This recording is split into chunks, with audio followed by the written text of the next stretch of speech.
As barbas humanas são uma característica curiosa e até podem parecer legais. Só que, do ponto de vista biológico, são um ambiente propício para a proliferação de parasitas e um baita gasto energético para um ser vivo. A barba é uma característica sexual secundária masculina, diretamente ligado à ação da testosterona nos folículos pilosos da face. O mais interessante é que, mesmo sendo um fator predominante em machos, nem todos os homens humanos desenvolvem barbas da mesma forma. A densidade, o padrão do crescimento e a espessura dos pelos variam significativamente entre populações humanas, o que sugere uma forte influência genética, hormonal e até mesmo ambiental nesse traço aqui. Inclusive, alguns estudos mostram até que mulheres, em certos contextos, tendem a perceber homens com barba como mais maduros, dominantes, confiáveis e férteis. Em contrapartida, também temos evidências claras que as barbas são normalmente associadas a menor higiene ou até mesmo agressividade entre as pessoas. E isso quer dizer que essa estrutura humana é um baita paradoxo evolutivo e levanta duas grandes questões acerca da nossa sociedade. E é por isso que hoje eu, um macaco despido, com a ajuda da biologia evolutiva, vou explicar duas perguntas cabeludas acerca desses pelos. Por que diachos machos humanos têm barba enquanto as fêmeas não? E qual a real vantagem evolutiva de se cultivar os pelos faciais? Já lança aquele like e bora! Bom, antes da gente começar, deixa eu deixar uma coisa bem clara nesse vídeo aqui. Quando eu tô me referindo a homem e mulher, eu tô falando do sexo biológico e a história evolutiva do ser humano. Ou seja, as diferenças e predisposições genéticas e hormonais que influenciam características como o crescimento de pelos e o desenvolvimento do grelo no caule carnudo que a gente conhece como tênis. E isso não tem nada a ver com gênero no sentido social ou até mesmo cultural. Mesmo que um influencie diretamente sobre o outro, eles não se excluem. Tanto um quanto o outro são apenas perspectivas diferentes sobre o mesmo ser humano e vão muito além do que nossa cabecinha consegue compreender. E já adiantando também, a biologia não tem uma resposta definitiva sobre o porquê nós evoluímos as barbas. Mas as teorias que tentam explicar esse motivo são muito bem fundamentadas. E é aí que entra a parte legal disso tudo. No final desse vídeo, eu quero que você me diga aí nos comentários qual dessas teorias você acha que melhor representa a nossa espécie. E logo de cara, a gente já tem uma das mais contraditórias, mas que também tem um belo embasamento. A teoria do homem pugilista. E para entender melhor a função evolutiva de uma barba dentro dessa visão, a gente tem que dar uma olhada em outro animal barbudo da natureza, o leão. A juba de um leão macho é na prática um verdadeiro fardo para esse animal. Ela aumenta tanto a retenção de calor que compromete completamente a regulação térmica do animal, o que, sob o sol escaldante da savana africana, transforma qualquer tentativa de caça num sofrimento eterno. E de fato, são as fêmeas nessa sociedade quem assumem a maior parte da caça do grupo. Mesmo assim, os machos continuam ostentando aquela crina volumosa geração após geração. Tudo isso com muito orgulho. E aí fica aquela pergunta, né? Se é tão custoso a ponto de fazer um leão diminuir sua capacidade de caça, por que a juba se manteve ao longo da história? A resposta pode estar diretamente ligada à biologia social desses felinos. Diferente da maioria dos outros felinos, que são solitários, os leões vivem em bandos cooperativos. As fêmeas cuidam da caça e da prole, enquanto os machos têm um papel crucial na defesa do grupo e da sua linhagem genética. Um leão dominante protege seus filhos de machos rivais que matariam suas crias para forçar as fêmeas a entrar num novo cio. E defender o seu grupo dos talaricos demanda uma energia absurda. Além disso, cada batalha é previsto que o leão dominante fique cada vez mais acabado fisicamente. E é por isso que a gente consegue encontrar grupos com 2 ou 3 machos que cooperam entre si e expulsam leões invasores, o que gera outro questionamento sobre essa forma de vida. Qual dos machos dentro desse grupo reinará e acasalará com suas fêmeas? Será que eles não lutariam entre si para conquistar esse reinado? Bom, a resposta é sim e também não. Os leões do mesmo clã lutam. E cara, lutam muito, mas de forma controlada.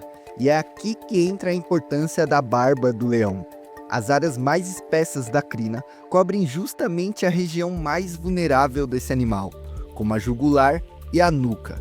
Uma mordida aqui poderia ser fatal, mas com essa juba, o impacto é bem reduzido. E o que poderia virar um duelo mortal entre familiares, acaba virando um tal ritualzinho para medir força. Então, por assim dizer, a juba não é só estética, ela é uma ferramenta de coesão social. Meio como se fosse um escudo biológico que permite a existência de sociedades masculinas cooperativas, extremamente guerreiras, dentro de uma mesma estrutura altamente competitiva. Só que o que isso tem a ver com os humanos? Eu acho que nada, né? Mas os pelos faciais masculinos compartilham várias dessas características. No boxe olímpico, por exemplo, as barbas são rigidamente selecionadas, até porque elas amortecem os impactos e oferecem uma vantagem injusta contra o oponente. E isso também não é por acaso. As regiões onde a barba cresce, queixo, buço e pescoço, são também as mais vulneráveis entre os humanos. Se nossos ancestrais machos se envolviam em conflitos físicos, o que é bem provável dados os níveis de testosterona e o histórico de disputa por status ou acesso reprodutivo, é razoável supor que eles mirassem justamente nessas áreas. E uma barba espessa, assim como a juba de um leão, teria funcionado como amortecedor natural desses impactos. E enquanto isso, crianças e mulheres não precisariam desse tipo de proteção, já que não participavam do mesmo padrão de competição direta por dominância. E segundo essa hipótese, a barba não teria evoluído para atrair as mulheres, mas sim para intimidar os machos. E se isso soa estranho, pensa na barba como uma espécie de aura física.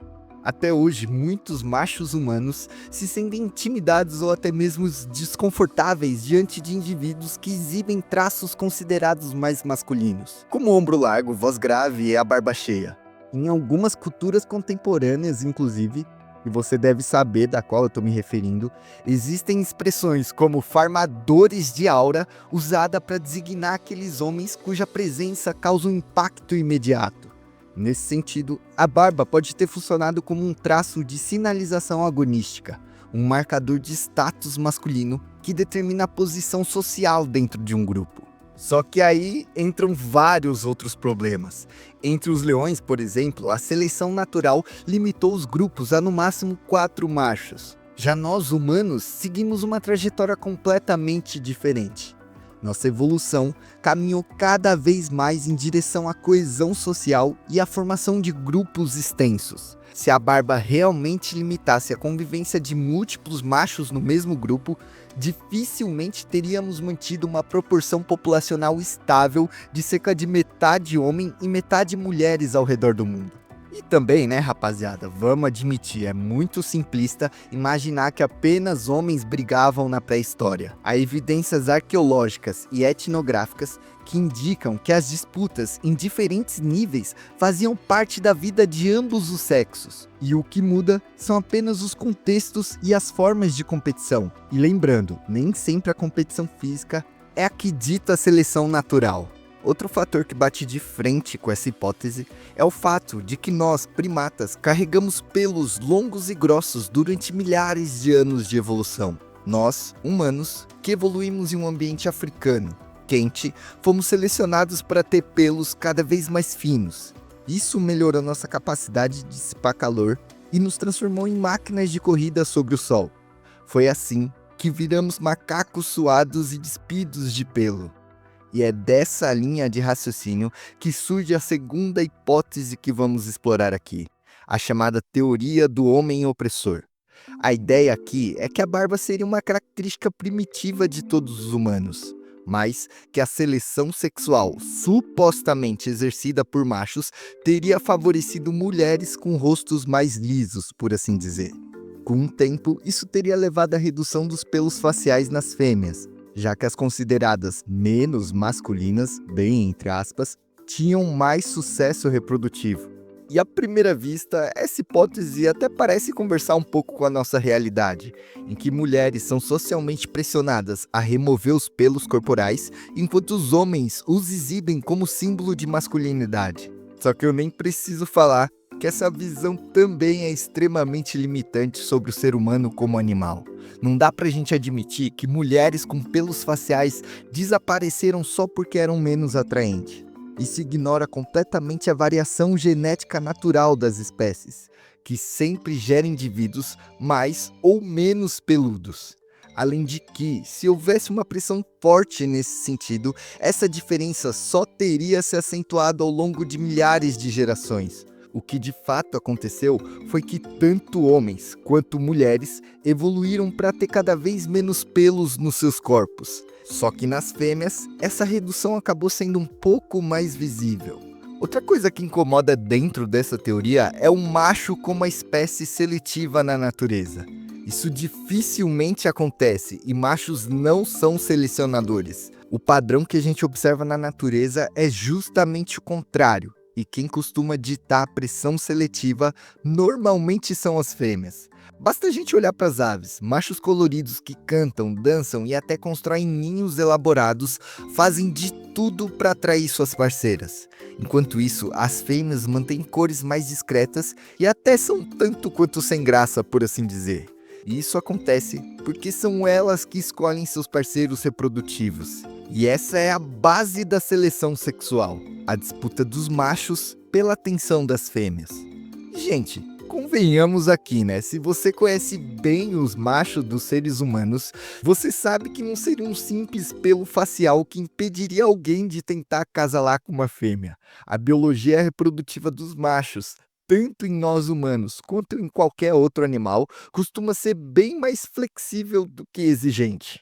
E agora, entrando na teoria mais aceita popularmente, temos a terceira hipótese, a ideia de que a barba funciona como um protetor natural contra o ambiente.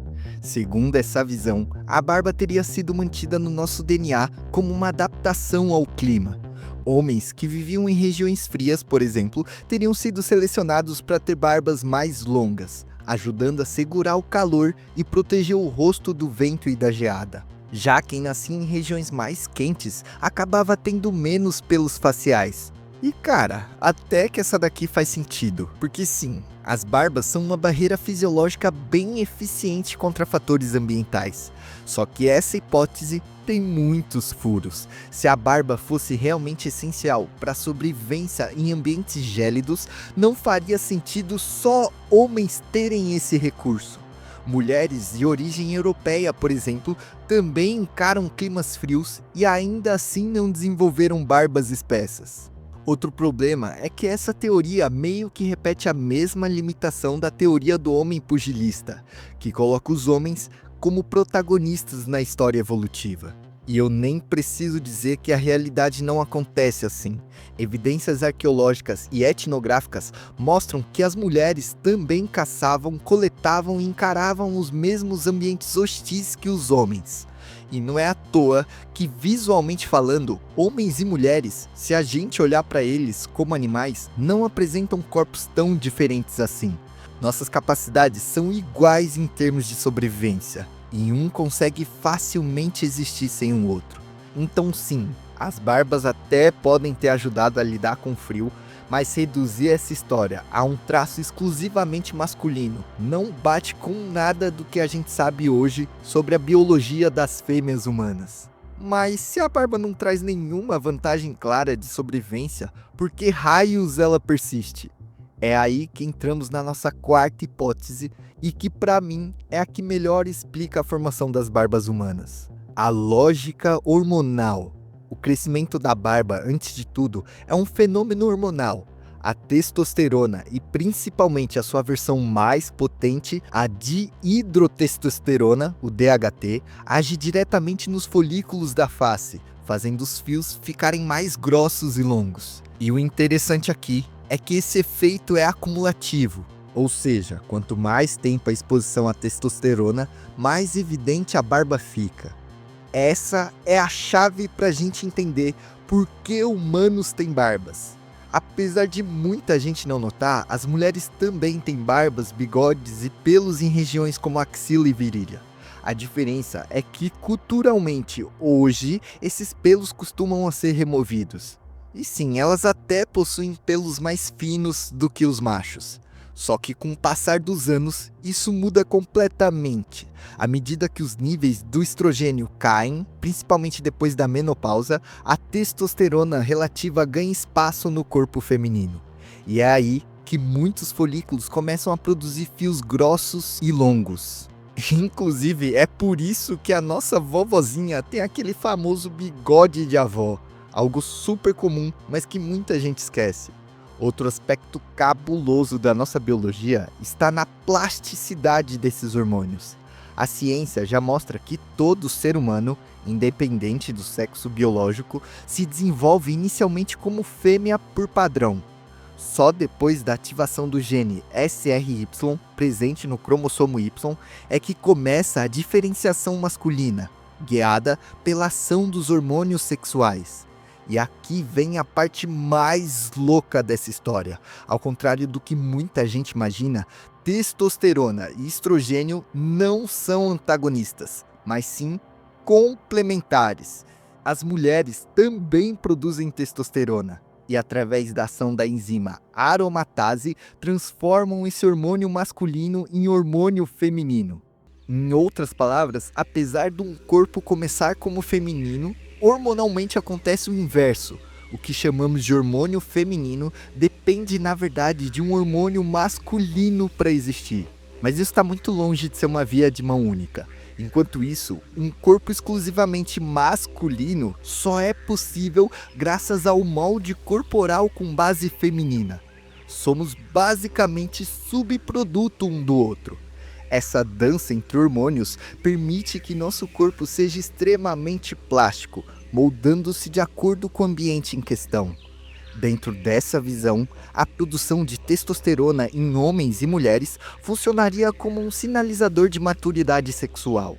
Com o efeito acumulativo desse hormônio, os pelos corporais e faciais se tornam cada vez mais visíveis ao longo da vida.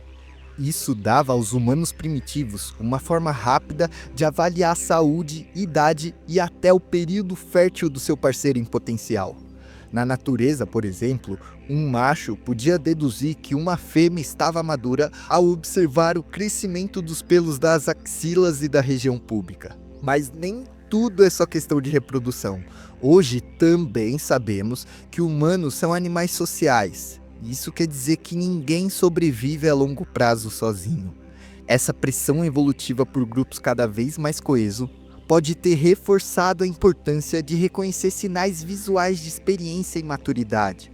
Uma barba espessa em um idoso, por exemplo, ainda passa até hoje para a gente uma imagem de sabedoria e autoridade. Alguém cujo qual já viveu muito e carrega muito conhecimento.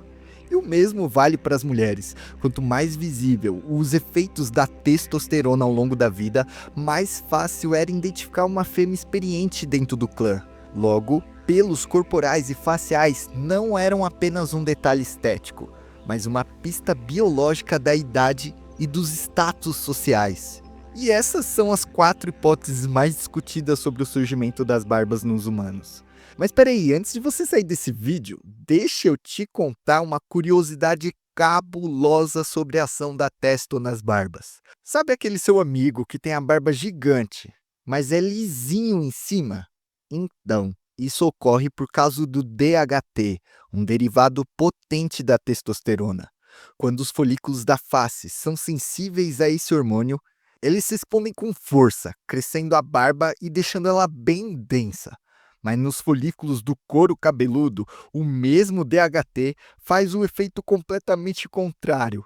Em vez de estimular, ele interrompe o crescimento do cabelo. É tipo como se a natureza estivesse falando: beleza, você vai até ter uma barba de respeito, mas em compensação, eu não vou perder energia mantendo esse cabelo aqui não.